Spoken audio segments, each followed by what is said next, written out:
Hey. Hey. Hi guys. How you doing? I haven't done my normal intro because, I don't know, it just seems like sessions like this don't really feel the same with it. It's just like, it's the feeling of it. But welcome back to Mario Kart 8 Deluxe. In our last adventures, we took care of the main courses, all 48 tracks of the main game. And this time, well, obviously, you know, if we were doing,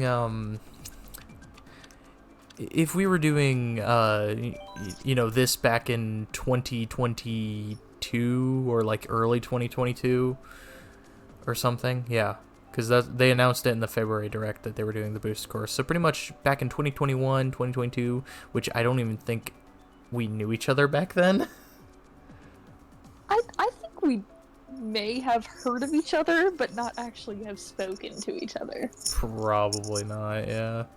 And so, that would have been the end. But no, because in 2022, during the best Nintendo Direct in my opinion, actually, I can't say the best, but it had the best last announcement, and that's because they literally dropped Xenoblade 3's announcement trailer at the end of that Direct, and I was so happy.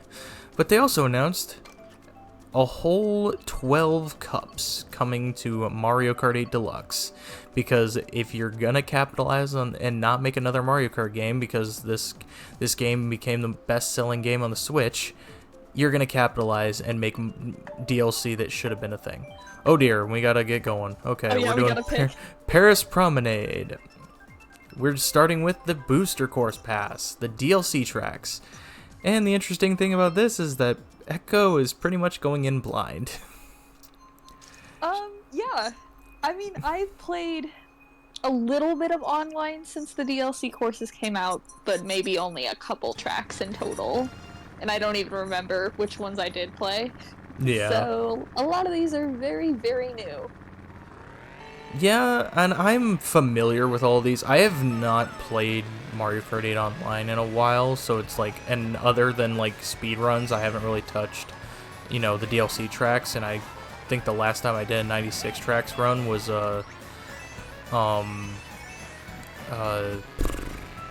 like, early summer of last year or something.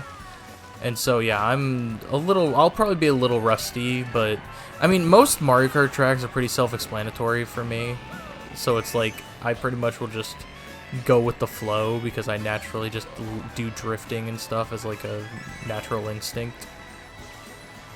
I'm just trying to figure out where to go. Yeah, pretty much it's gonna feel like a puzzle, but as long as you follow the arrows that are always pointing in the direction you need to go, then you'll be fine.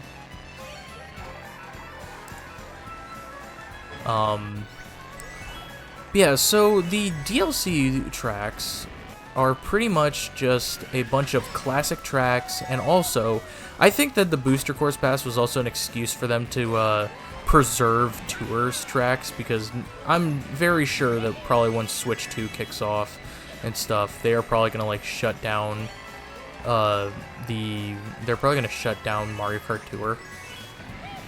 And so, obviously, we gotta have a way to preserve those, tour tracks, and the best way to do that is to throw them into DLC for the best-selling Switch game.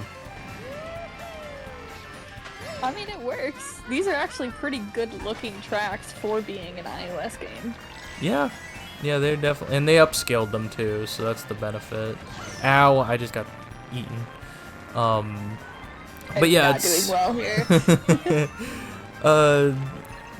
These aren't the only tracks that have been added, though. There are a bunch of retro tracks. Like, literally, there are a couple new ones that they added for fun, which I really think will be cool to see a reaction to some of them. But they also added a lot of retro tracks from every single Mario Kart across the board.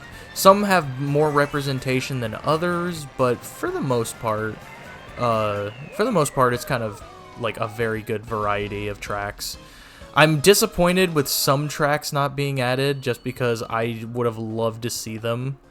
But for the ones they did, I'm thankful that they actually did add, the one of the tracks that I really like into the last cup. So. Oh. Don't tell me what it is. We'll be surprised. You'll see it. But next up is Toad Circuit from 3DS. And if there's one person who's seen this more in his lifetime than anybody, it's Joey. And no, Joey, I promise that's not a jab at you having to resend Mario Kart 7 speedruns. Is this one of the first ones? Yes, it is the very first track in the Mushroom Cup. See. So pretty much every time Joey had to reset a run, this is what he would see first every single time. And the giant toad balloon. The giant toad balloons. Not gonna lie, I prefer Figure 8 Circuit from DS, honestly, over Toad Circuit. Like, you can definitely tell it feels like the same concept. That was not me, by the way. Sure. It wasn't, I swear. Oh, watch the replay. But... Oh, no. Yeah, I don't know. Toad Circuit doesn't do it for me. I prefer, for a starting track, I prefer Figure 8 Circuit for Mario Kart DS. It just seems so much better. I love the giant toad balloon, though. That's my favorite. He looks so happy. He looks so happy because he found out that the Super Mario Bros. Movie succeeded. He was worried about that because of his misrepresentation in the 1993 movie. In the first one? Oh gosh, yeah. That was so bad. Oh my lord, that one was... I will definitely say, out of all the characters that they had to botch, that one was disappointing.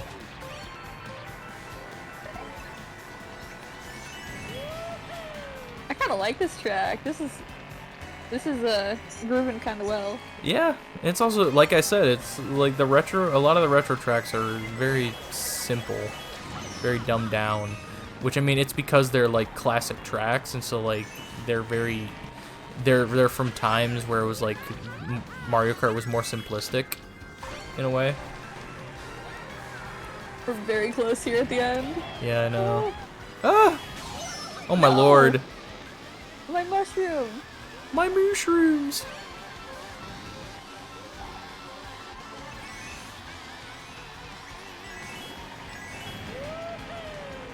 Oh my gosh. That was close. Boom! We both got hit on that one.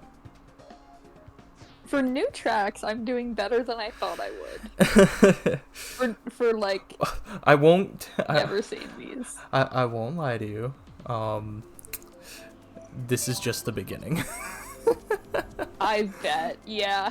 Yeah, this is just the beginning. Because there are some new tracks that are... There's at least one very specific new track that I think is pretty much a pain in the ass. Oh, wonderful. Okay, well, we'll get to that when we get to that. We're starting off easy. We're grooving back into it. Heck yeah. That's what I'm talking about. Yeah. This, I think, was on the DS as a remaster, so I remember this.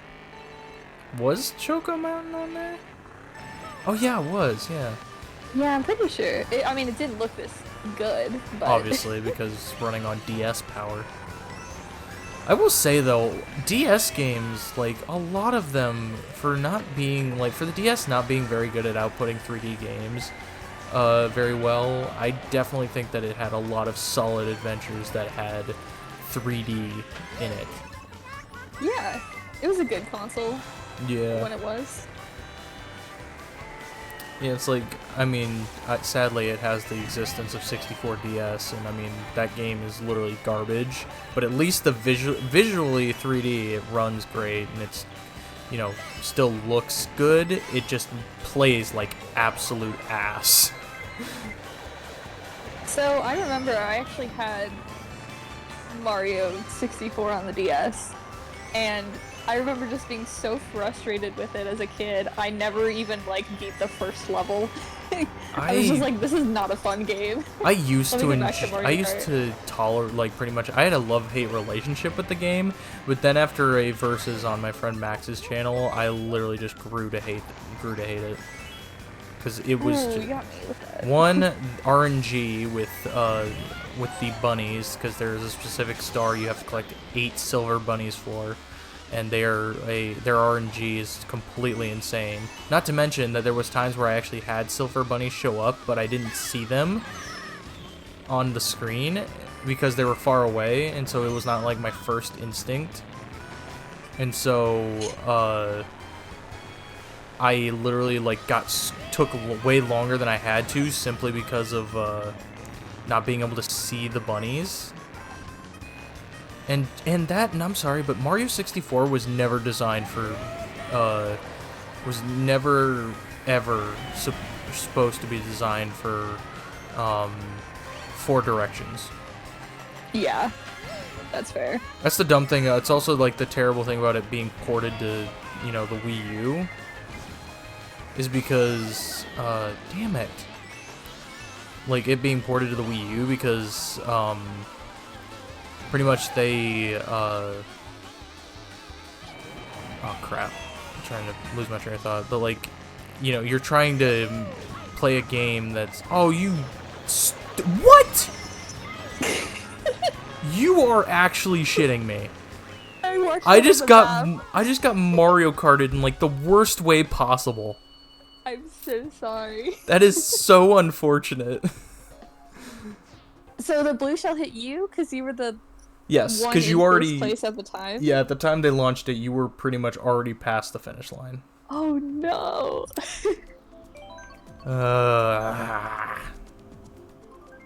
Well, hey, at least we get to be coconut mold.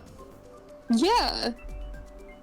This track I do remember from the one time I visited a friend and they had Mario Kart Wii. This is the one track I remember playing. I mean, they had to add this to 8 Deluxe. Oh, yeah. There was no way. It's like literally the most popular track from Wii. I'm so excited to play it again. Let's go. It's time to get coconut mold. Bowser stealing my items.